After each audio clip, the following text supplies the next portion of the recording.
Исәнмесез, эфирда яңалыклар чыгарылышы, студияда Роз Хабибуллина, алга таба койбер темалар турында. Чаллыдагы шәхси йортлар игътибар үзәгендә Сидоровка бистәсендә янгыннарны булдырмый калу максатыннан рейд үтте. Улы Шилне авылында шүплек барлыкка килгән төлкеләр һәм этләр шүпне тирәнгә тарата. Урынга Эльвина Андрова чыкты.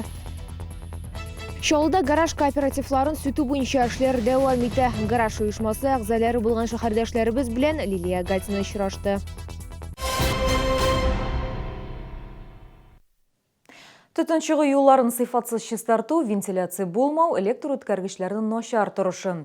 Гадәттән тыш хәлләр министрлыгы хезмәткәрләре әнә шундый кимчелекләргә тап булды. Алар Сидоровка бистәсендә профилактик рейд үткәрделәр. Чара Торак 2009 операциясе кысаларында оештырылды.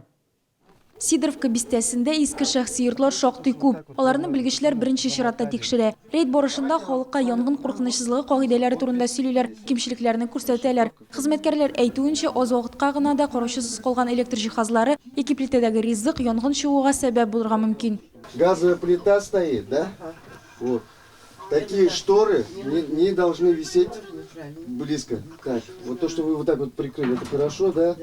Но шторы легковоспламеняющие не должно быть. Бу йортта барысы да тиешенчә үтәлгән диләр гадәттән тыш хәлләр министрлыгы хезмәткәрләре. Электр үткәргечләре яңа кабель каналлары эченә урнаштырылган. Хуҗалар әйтүенчә, алар янгын куркынычсызлыгы чараларын үти. Провода, чтобы не торчали, не это самое.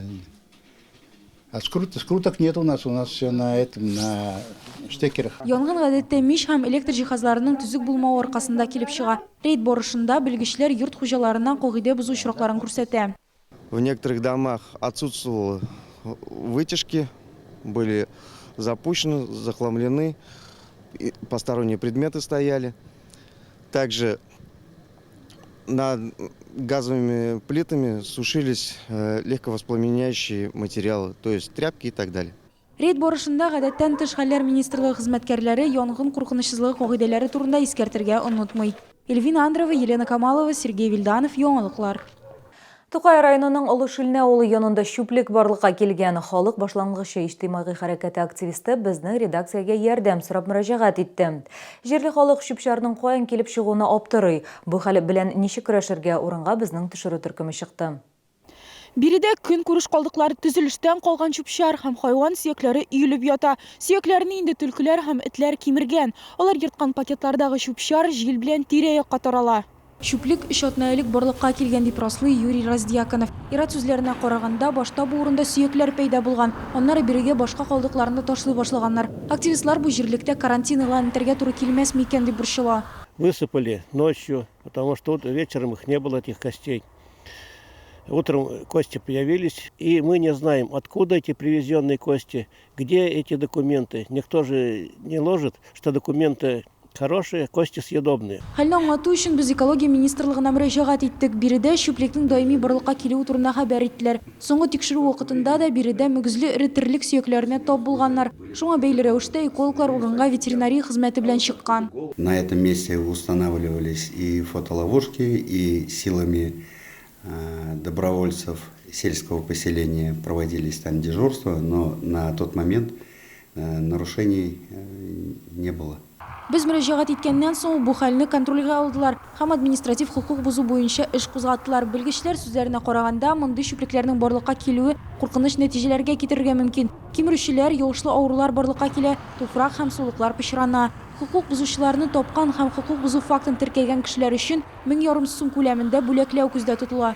Для нарушителей выявленных штрафные санкции от 3 до 6 тысяч на граждан, на должностных лиц от 10 до 30 и на юридические лица от 100 до 250.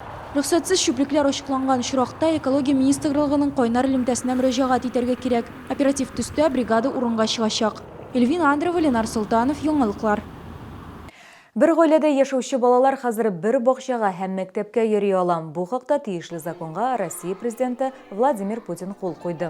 Бер гаиләдәге балалар бер фатирда яшәп, төрле урыннарда теркәлгән яки күченгәннән соң мәктәп яки балалар бакчасын үзгәртергә теләмәгән очраклар була. Бу вакытта белем бирү учреждениесе өлкән баланы территориаль принцип буенча кабул иткән булса да, кече баланы алудан баш тарта. Яңа закон буенча балалар күбесенчә абыйлары һәм апалары йөргән бакчаларга һәм башлангыч мәктәпләргә кабул ителәчәк. Бу бер урында яшәүче бер гаилә балаларына кагыла. Шәһәрдәшләребезнең күбесе әлеге яңалыкка уңай карый. Сеңлесе дә шунда, энесе дә шунда, икесе бергә җиргә җитәкләшеп, бергә, например, озатып җибәргәндә дә бик әйбәт аларга. Әти әни дә тынычрак була. Әти кешегә дә эшкә китәргә кирәк, әни кешегә дә эшкә китәргә, икесе ике җиргә баргач, әмдә бер генә җиргә икесен бергә бер әти әни алып китә инде. Әти әнигә уңайлы, бер баланы калдырады, зачем икенчесен икенче садикка алып барганы. Икесен дә калдырада бер җирдә, все. Кайтканда икесен дә бергә алып кайта, все. Чаллыда шәһәр территорияләрен гаражлардан арындыру эшләре дәвам итә. Исемлектә Мәләкәс аръягындагы аэродром урамында урнашкан Восход гараж кооперативыда. Бүгенге көндә биредә 1200-дән артык корылма исәпләнә.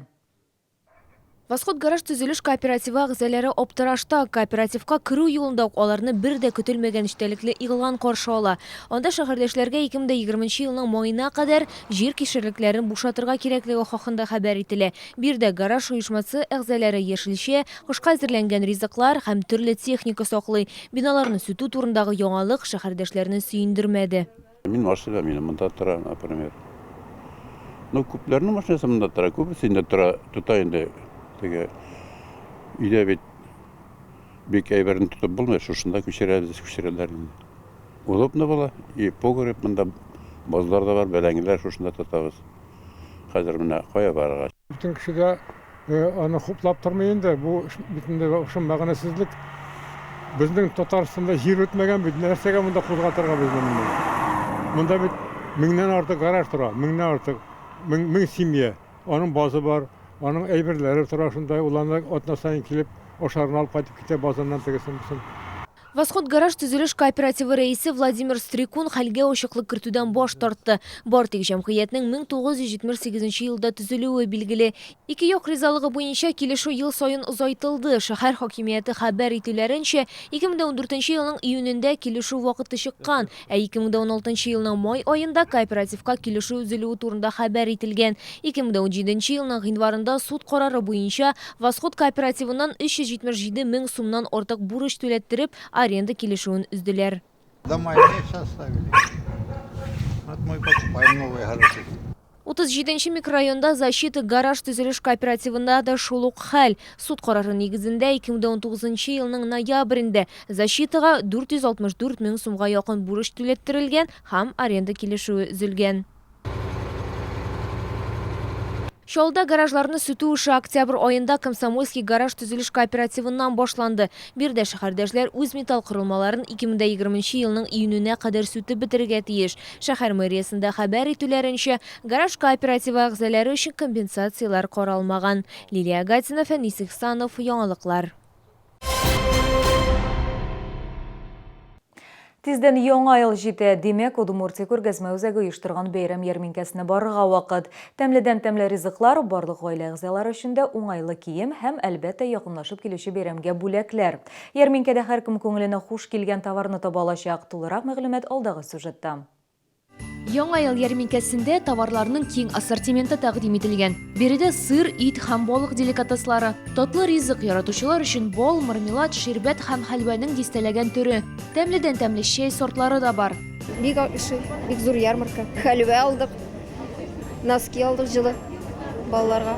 Текстиль мне понравилось тут. За медом я всегда прихожу. Колбасные изделия мне очень нравятся. Рыбная продукция. Все очень вкусно. Әйбер күп. Баларга була, эзләгән кешегә кирәк нәрсәдә табарга була. Баш киемнәре, җылы бияләйләр, оек-башлар һәм аяк киемнәре. Яңа ел ярминкәсендә оригиналь бүләкләр дә табып була. Сөзгеләрдән ясалган сувенирлар һәм гарәп хушбуйлары. КамАЗ заводы профсоюз әгъзаләренә 5% ташлама каралган. Биредә бүләкләр дә уйнатыла. Яңа ел ярминкәсе 65-нче комплекстагы СН гипермаркеты янындагы павильонында урнашкан. Ул 8 декабрьгә кадәр дәвам итәчәк. Бүгенге менә шулар, мин сезнең белән сау булашам, исән сау булыгыз. 3 по 6 декабря в ВЦ «Экспокама» состоится выставка шуб «Город Пятигорск», «Мутон», «Норка», «Дубленки». Акция «Сдай старую шубу и получи до 15 000 рублей при покупке новой».